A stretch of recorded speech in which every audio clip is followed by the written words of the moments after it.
バックハンド両手打ちの方のテイクバックの作り方について解説したいと思います。このレッスンの対象としては、バックハンドがまだ習いたてで力の使い方や抜き方がよくわからない、テイクバックの正しい形がよくわからない、あるいはなかなかバックハンドが安定しないという方へお送りしたいと思います。このレッスンのゴールとしては、力を抜いた楽なスイングのテイクバックができること、そして綺麗なフォームを身につけられること、安定したフォームを身につけられること、こちらがゴールになります。はい、テイクバックについてのレッスンをする前に、まずバックハンドの基本的な体の使い方についての動画をご覧ください。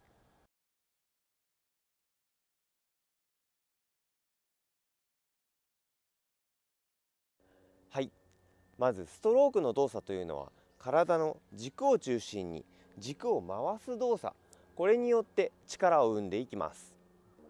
構えた状態から体を回し、この軸が回る力、この力をいかにボールに伝えてあげるかというのがポイントになります。そして特にポイントになるのは、体が回った力をこの腕や手首、ラケット、ここでいかに邪魔をせずに伝えてあげるかというのが一つのポイントになります。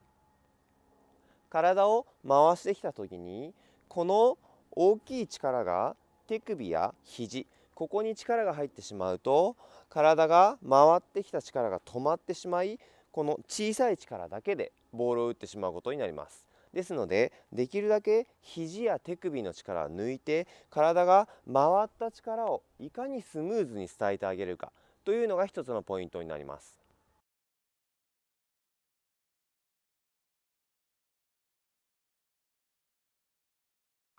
そしてもう一つのポイントは、体が回ってきた力を最後打つところで止めることによって、ラケットヘッドをさらに加速させるようにします。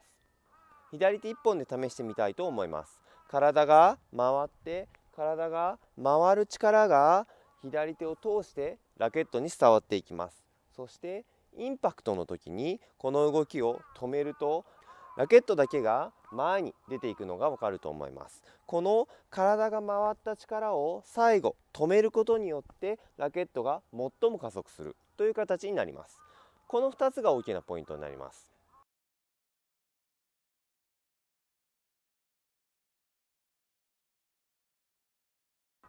そして1つ目のポイント、体が回る力をいかに邪魔しないかというポイントを練習するためには、まず素振りをやってみましょう。両手のグリップで持ち、そのまま腕をだらんとします。力を抜いておいて構いません。ラケットが落ちない程度、軽くふんわり支える程度ですね。そしてラケットの重さが腕や肩に感じれるぐらい力を抜いておきましょう。そしてその状態から軸を回すだけの動作をやってみます。そうするとラケットが遠心力で回っていくのがわかると思います。この感覚を重視していきましょう。この感覚でスイングをすることによって、体が回った大きな力がボールに伝わることができます。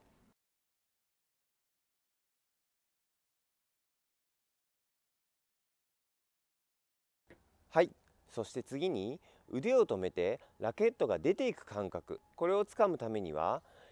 バックハンドの場合は左手が基本になりますので、左手の力の抜き方、止め方を意識します。ラケットを持っていただき、腕を上げておいて、その状態からラケットの重さだけで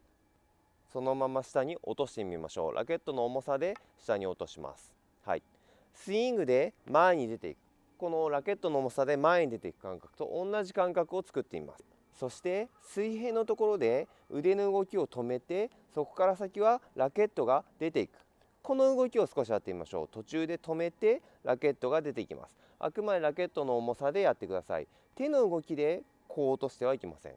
ラケットの重さで落とし、途中で止めます。はい、この感覚ですね。この感覚を少しスイングに落としてみましょう。最初は片手、左手一本の方がやりやすいと思います。構えた状態からスイングし、インパクトのところで腕の動きを止めてみてください。そしてラケットだけが前に出ていく。はい、体が回った力で腕が出てきて、インパクトのところで腕の動きを止めてラケットが出てきます。極端にやるとここで止まってもいいかもしれません。はい、このインパクトのところで腕より先にラケットが出ていく、この形を作れるようにしてみてください。はい、この2つ、体が回る力、この力をいかにラケットに伝えるかというのが1つ目のポイント。2つ目のポイントは、最後インパクトのところで腕の動きを止めることによってラケットを加速して強いボールを打つ、この2つが大きなポイントになります。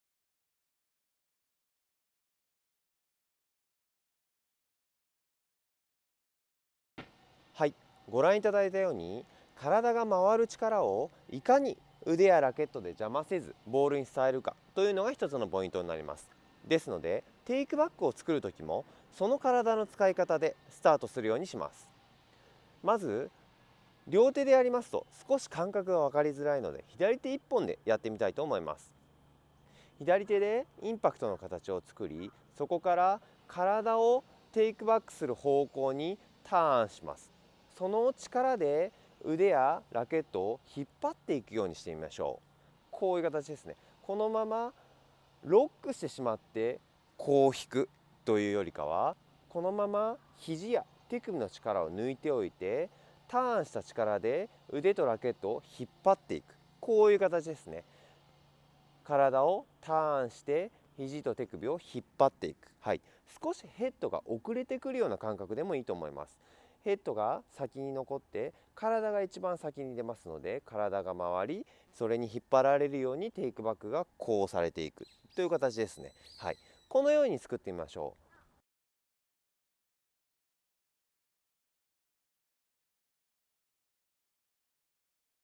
う。慣れてきたら両手で行ってみます。少し片手でやるときより動きは小さくなると思います。ですが感覚としては同じ感覚でやってみましょう。体がターンした力で肘や手首を引っ張っていく、そうですね。目に見える動きとしては先ほどの片手1本でやるときより少し小さくなると思います。ですが感覚としては先ほどと同じ感覚でできるようにしてみてください。特にテイクバックをしていくときに手で引いてしまうパターンの方が非常に多いです。正面に構えた状態から手が先に主導してしまう、こうしてしまうと手から先に動いてしまいます。例えば綺麗なテイクバックの形ができていたとしても、手で引いてしまってこの形を作っては手打ちになってしまいます。ですので構えた状態から先ほどやったように体のターンで腕を引っ張っていきテイクバックをするようにしてみてください。